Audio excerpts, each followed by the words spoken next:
Welcome to England. Thank you. Thank you. First band on Manchester Punk Festival this year. Your first time in the UK. Well, not you. Not this Not Oh, Yeah. well, the first time as a band. Yeah. Yes, Yeah. the first, yeah. Absolutely Our right. first international show ever. And Ever. Yeah. Yeah. And it was here. Yeah. And it was amazing. It was fantastic. It was way better than you guys were expecting, I Yeah, think. we were not Like, ready for whatever Yeah. that was. It was Yeah. insane. Especially opening, like we didn't know what to expect. I feel like I'd been thinking that we could like drum up enthusiasm throughout the day if we could have like some more time, but it actually just like people were ready and they were waiting for us to play. It was crazy. It was They crazy. were, and that was the beauty of it. They heard about you. You were the first band on. Everybody went. It was hectic. The energy was amazing, and we actually ran into someone before who was like, "Oh, I saw you on stage, and I saw your drummer mouthing, 'We've never played to this many people before.'" Cold out so yeah, and hard. Chloe's like, "I thought I was being really subtle about that." So good. Is that really the largest audience you've had? I'd say it's probably up there. Yeah. It's definitely in like the top 5. Yeah. I think in terms of like playing an opening slot as well, Yeah, for it for being an opening that slot, that yeah. packed out, definitely the biggest one we've done in that kind of context. You've never been in before Yeah. as well, yeah. And there's like different, I think in Melbourne, like where we play all the time, like we play maybe every couple of weeks, there's like venues that we all play as part of the DIY scene there, and there's sort of maybe like 100 cap rooms, and we're like really, really comfortable playing there, and then we'll do festivals every now and then, but it was like such a crazy thing to then play to such a big room. Yeah, it was Yeah. unreal. I Yeah. think it's a 250 cap. I think you're right. And we were also not to like toot our own horn too much, but we were told that people were queuing up to get in Which is hectic. and being turned away, which is just that's bonkers. Fucking bonkers. That's bonkers. On the rest of the tour, we're going to be playing with Menstrual Cramps, and Menstrual Cramps came up to us at the end and they were like, we could only get in for the last 3 songs because there were just too many people. Insane. I can't even comprehend that. Yeah. Yeah. So much fun. We are so happy to be here. Yeah. We're so grateful Yeah. as well. I think it's been such a warm reception that we're just like, yeah, we're so thankful. Yeah, it's been very Yeah, impressive. and it's been R.U.B as well who's organised it for us. So, Well, I saw these guys in Australia and just knew that, you know, there'd be people here that definitely wanted to see them. And there's no one more deserving of that kind of crowd, do you know what I mean? Oh, that's so nice. And that brings in, because you're in Bruise Control, and you've asked R.U.B to join you. What happened there for it was, this you tour? know what was so crazy? I feel like, so we connected so much in Australia when Bruise Control came. And I feel like there was only a couple, like we played a couple of shows together. And we sort of started scheming almost right away. Cause I think, Yeah. because R.U.B was like, I feel like this is going to be a good vibe for England, for the UK.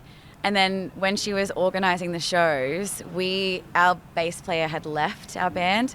And it was too perfect for us to think, like, if we're going to be playing in the UK, why, like, there's no one better. Yeah, what And else? it was, yeah. there were sort of 2 things that gave it away to me, and like the first one was that I met these guys at this festival called Flippin' the Bird in Frankston. Shout outs to you. Which is known Yeah. it's known as Frankston Christmas. Yeah. It's just like everybody who's all the best friends, just having the best time, Yeah, seeing the it's a good best time. bands. And we like met them, and I met Chloe, who is from like 10 minutes down the road Yeah, from the same yeah. place as me, Yeah. and we've met on the other side of the world. So we were just like, what are the fucking Crazy. chances of that? Yeah, it's so crazy. That is wild. Yeah, exactly. And then second, that just like we're all chatting, you know, we're having pints afterwards and we're all chatting, and I'm thinking, I feel so lucky that Bruise has had this tour organised by people just for the love of the game. Yeah. And I was like, oh, these guys want to do a UK tour. Who has the contacts that could organise a UK tour? Oh, I do. Like, Yeah, let's fucking make it happen. It was Yeah. the most amazing thing of like community paying it forward, I think, Yeah, in this like exactly really DIY way, which we're so grateful for. Yeah. Yeah. So beautiful. Yeah, thank you, R.U.B. And just to add that R.U.B started our morning by giving us a full vegan English breakfast, waking us up, putting us up first of all, then being like, I've made breakfast for everyone. So Excellent game. I'm How are you impressed. gonna You're a play- great host. How are you going to play a good set if you've not had a full breakfast? And Exactly we've right. we've been hosted by so many good people. Shout out Jade from Wellard. shout out many people, but just I've been shown how to host people, and I wanted to give it my own go. Do you know what I mean? Yeah, you did great. You've done very Yeah, well. you did very well. Very well. It does sound like it It's was a still massive success. I've played all my trump cards, and it's all downhill from here. I don't think so. If anything musically was today to go by, you haven't. Nice. You will be there throughout the whole thing, even better each time. Absolutely. And I guess I'm wondering, you started off during lockdown, and what brought you together? I love this story. Yeah. Okay, go for it. It's honestly Tell the story. it's been the most natural, meant to be journey, I think, which is the best part. So I started off doing demos in lockdown, and it had been this kind of like project that I'd started, and I just kind of put it out into the world. And then we'd started playing because there'd been a friend of mine who had been keen to play live with me, but then she was very, very busy in her sort of the rest of her life. And then we'd kind of played a few shows as the initial kind of rub. And then she had stepped away, and I was really unsure of what to do.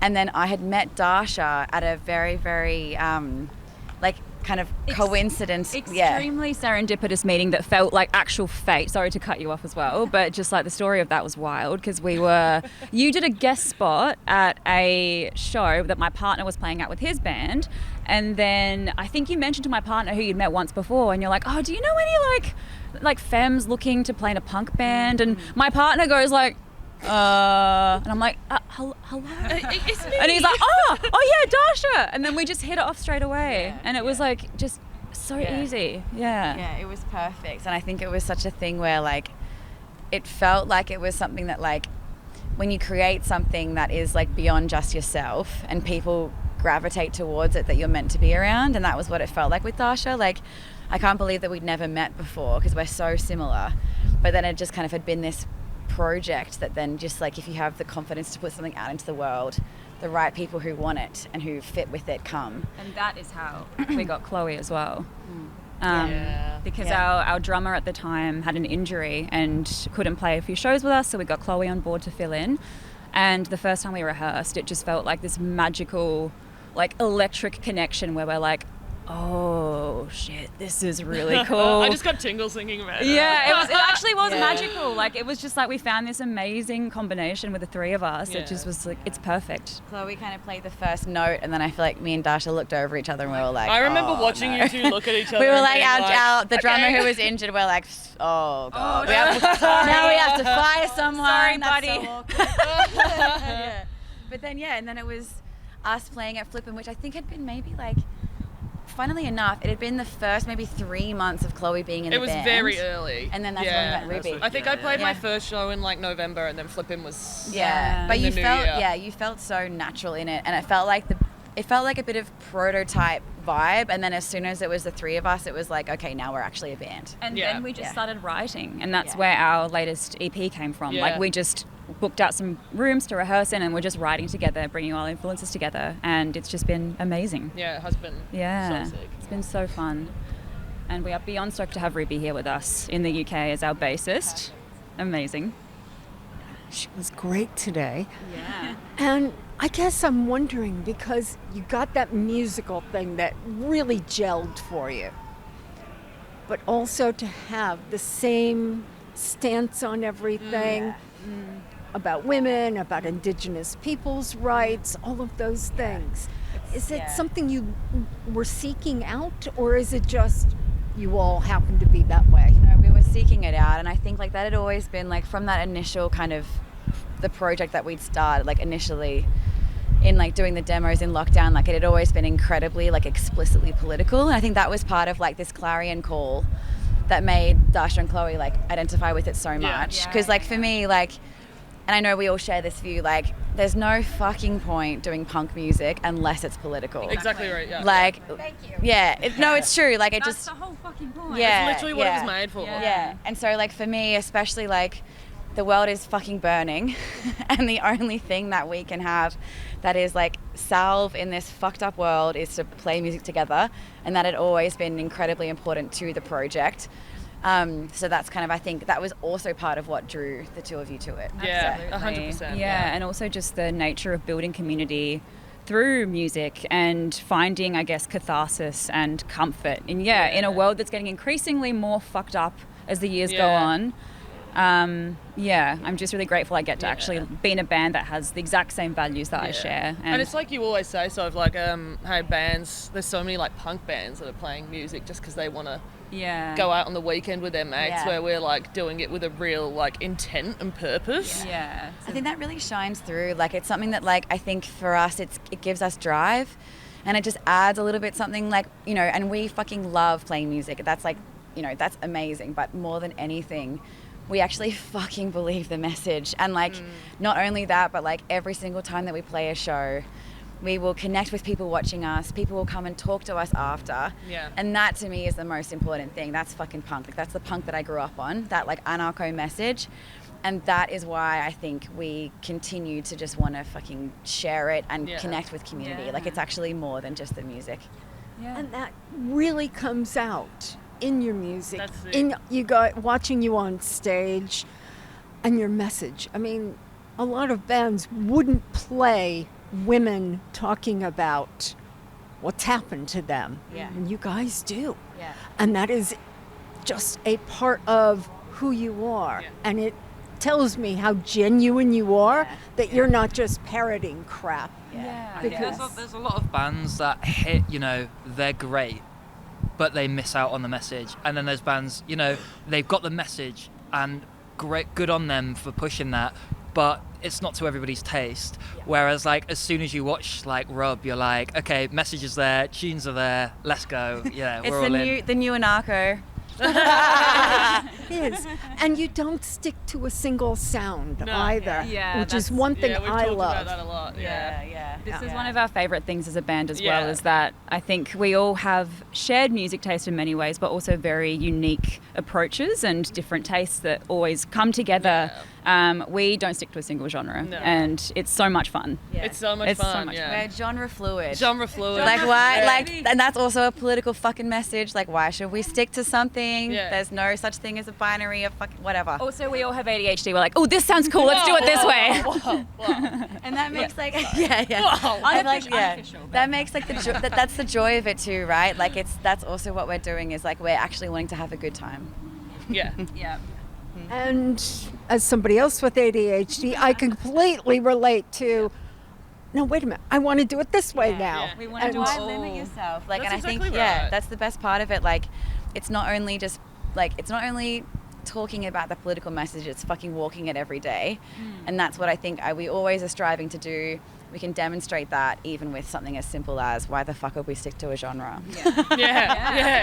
That is punk itself. Yeah, exactly right. Yeah. It has the added benefit of also, it means we can kind of fit onto a lot of different bills. So we're not kind of stuck in the same We're not scene. pigeonholed. We're not pigeonholed. Yeah. We're kind of moving around. We're making new connections and spreading that message in different communities, which is something we love doing as well. Yeah, it's really sick. Turning people on to, maybe they like this style of what you're playing, but they hear your other stuff. Oh, wait a minute, you know, I kind of like that. Let me explore that. You like sludge? We got some grunge for you too. Yeah. Strap in. That's what's so cool about, like, like Dasha said before, our influences are all really different. Like, I think an amazing thing that we really loved was having Chloe have this, like, very, very specific reference around, like, stompy kind of, like, I don't know, it's this, your background is very sort of like, I don't know, it's like, I mean, your favorite bands are Black Sabbath and my background is very like rock and roll, hard rock, garage punk. It's not hardcore, it's not crust, but it has since become that. Yeah, and it just makes but it, I think it totally changes the vibe of it, because Yeah. I play. What did I say last time? I was like, I play based on vibe, not based on That's what exactly I should be it. doing. It's like Chloe is such an amazing drummer to play with, because you fully just follow the feel of the song and you bring this unique flavor to it that's like you just feel it, and it slots in so well, as opposed to being like, oh, I should do a blast beat here and I should do a D beat here and I should do it this way. No, it's amazing. Yeah, I think a perfect example of that is our cover of the Spitboy track, Ultimate Violations. And we're so excited to do it. And I think, like, we had an idea about, in our mind, of what the drums would be like.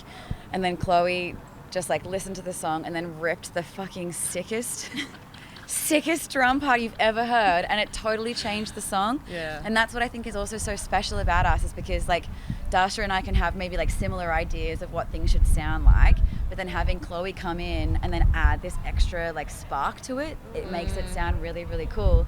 And now having R.U.B play as well with that sort of like Bruise Controller is such an amazing sort of punky kind of almost like a street punk garage sort of indie thing. It's a mix of that. Yeah, and it's like it's just so cool to kind of play with that expansive kind of energy. Yeah. So I'm very excited for you to have the rest of your tour, and I really hope it goes as well as today has. Us too. Yeah, fingers crossed. That'd be nice. Please buy our merch. The car is so full. The car's so full. It's Take only it very away. small. I want to thank you guys for standing here and shivering with me in the Manchester lovely weather. Thank you for talking to us. We're used to it. Yeah. Thank We're you for used to chatting. it. It's Yeah, been this so has been lovely lovely. to chat and meet everybody here. We're so grateful. We're so excited to be here. Thank you for having us. Yeah. Thank you for coming all the way up here. Of course. So I hope you come back. That's the other thing. We've So- already talked We've about discussed it already. We talked about it. We're already Yeah. scheming. Yeah. We're like so. Stay tuned, MPF 2027, year or- 2028. Yeah. Be rude Yeah. not to, wouldn't it? Yeah, I'd say Yeah. would. Yeah, Absolutely. Yeah, Rude not we'll be to. here. We got mad fans now in Manchester. We have to come back. Thank you. Have a fantastic rest of your tour and a safe journey back home. Thank you. Thank you.